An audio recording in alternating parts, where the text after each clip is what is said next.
You don't need me to tell you it has been a horrific few days in America. Within a matter of hours, gunmen shot and killed more than 30 people and injured dozens more in two different mass shootings on opposite ends of the country.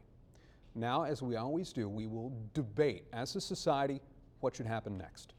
Should we limit gun access in high-capacity magazines? Should we arm teachers and churches and encourage more people to conceal carry? These debates are going to go on and on and on, likely with no agreement until the next shooting happens. What most of us do agree on, because there's really no argument, is that we have a rising white supremacy problem in our country. We know at least one of the recent shootings, El Paso, was driven by hatred of people the shooter deemed different. They were from the wrong side of a line on a map. They looked different. They spoke a different language. We're going to know more about that shooting and the one in Dayton as time goes on, but in the meantime, we're all left to process as best we can. A process itself with which we are unfortunately all too familiar. As a reporter, I do my job. I bring you the information we receive from our reporters and those at the shooting scenes and in Washington. As a father, I think about what I'm going to say to my nearly 2-year-old daughter when she's old enough to comprehend these tragedies.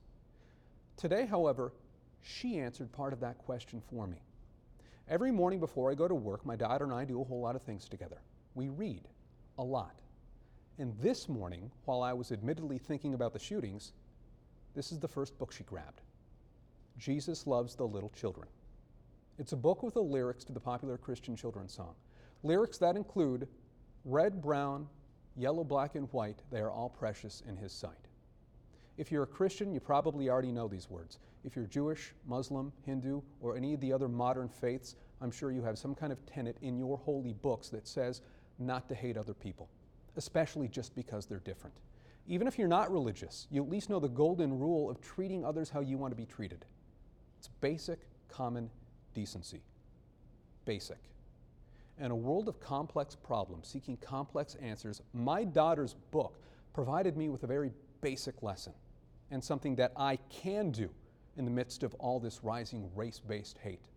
I will teach her to keep everyone precious in her sight, no matter where they're from, what they look like, what language they speak, what, if anything, they worship, and who they love.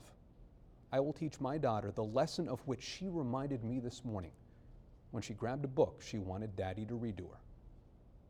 And I hope others keep that lesson too.